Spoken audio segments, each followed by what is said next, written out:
nacional, a Itália acordou confusa, mas com uma certeza: a medida era necessária. Hoje, o país de mais de 60 milhões de habitantes, a bela Península Mediterrânea, está isolada, em quarentena. Foi a melhor coisa que o primeiro-ministro fez, porque as pessoas não estavam seguindo as recomendações, diz a romana. A ordem a ser seguida é sair de casa em 3 situações. A primeira para ir ao trabalho. E para isso é necessário preencher este certificado que pede ponto de partida, destino e motivo do deslocamento. Nas ruas quase vazias da capital italiana, esse romano estava indo ao trabalho. Mas amanhã passo a trabalhar em casa, explica. Porterò poi il lavoro e lavorerò da casa. As outras 2 razões são a farmácia e o supermercado, e só uma pessoa da família pode fazê-lo. Os mais temerosos foram comprar de madrugada, mas o governo garantiu que não vai faltar comida. Hoje, filas e pedidos de poucas pessoas de cada vez. A feirante diz que está distribuindo luvas de plástico e que os clientes estão colaborando, mantendo a distância. Restaurantes e bares funcionam só até às 6 da tarde, para servir os trabalhadores que não comem na empresa.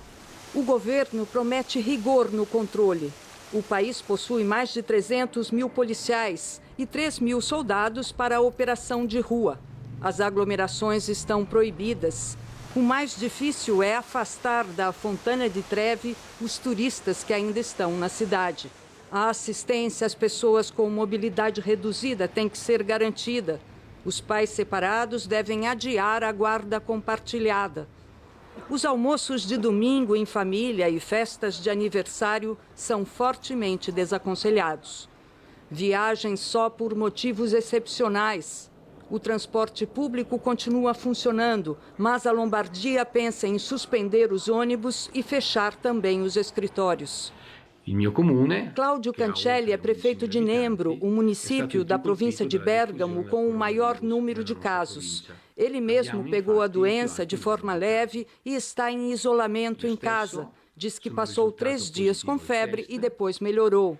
O Vaticano fechou a praça e a Basílica de São Pedro inicialmente até 3 de abril. Hoje, o Papa Francisco transmitiu de novo pela internet a sua missa da Capela da Casa Santa Marta em homenagem aos doentes, médicos e enfermeiros. Os doentes na Itália já passam de 10 mil. Nas últimas 24 horas, 168 pessoas morreram. Foi o maior número desde o início do surto. Muitos prefeitos estão exigindo do governo medidas ainda mais rígidas. A União Europeia anunciou a criação de um fundo de 25 bilhões de euros para diminuir os efeitos da epidemia do novo coronavírus na economia. Todos os países do bloco têm casos da doença. O anúncio foi depois de uma reunião dos líderes dos 27 países da União Europeia por videoconferência. O fundo é principalmente para ajudar empresas e reforçar o orçamento da saúde dos países. As regras fiscais também vão ficar mais flexíveis para facilitar os gastos públicos. A União Europeia não abandonou a Itália, mas o país vai ficando trancado por dentro e por fora. Companhias aéreas começaram a suspender os voos com o país. Ficou mais difícil sair de lá por terra também. A Áustria baniu temporariamente a entrada de quem vier da Itália sem um comprovante de que não tem o novo coronavírus. O governo austríaco fechou ainda centros culturais e cafés na fronteira com a Itália. E por precaução, as faculdades também não vão abrir. Na Grécia e na República Tcheca, as escolas estão fechadas até segunda ordem. Milhões pelo mundo ficam sem aula e sem shows. O Pearl Jam cancelou a turnê pela América do Norte. E Madonna, a apresentação na França. Paris também não vai ver de perto o Neymar jogar. As partidas do Campeonato Francês de futebol agora são com os portões fechados. As do espanhol também. A Polônia fechou ainda mais a defesa. Cancelou tudo que envolva multidões. Na Espanha, o parlamento inteiro parou os trabalhos depois que um deputado testou positivo. Um funcionário da Organização Mundial do Comércio também. A OMC suspendeu as reuniões pelos próximos 10 dias. No Reino Unido, a própria secretária da Saúde acabou pegando a Covid-19. O Reino Unido reservou um hotel perto do maior aeroporto do país. Os quartos são para pessoas que chegam de áreas de surto e não têm onde fazer o auto-isolamento por 14 dias.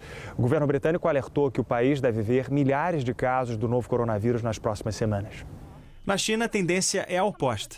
O país, que chegou a contar 3 mil infectados por dia, vem registrando diariamente o menor número de novos casos. Todos os 14 hospitais improvisados já fecharam as portas. O presidente chinês fez a primeira visita a Wuhan, desde que o surto surgiu nessa mesma cidade. Xi Jinping foi a um hospital, falou com médicos e pacientes por vídeo. E andou pelas ruas desertas de um lugar isolado há quase 50 dias. No Irã, que tem o terceiro maior número de infecções, depois da China e da Itália, um alerta lembra que não é para apertar as mãos. O primeiro-ministro da Holanda pediu a mesma coisa, mas dali a alguns segundos, os políticos se esforçam para dar o exemplo, mas às vezes trocam os pés pelas mãos.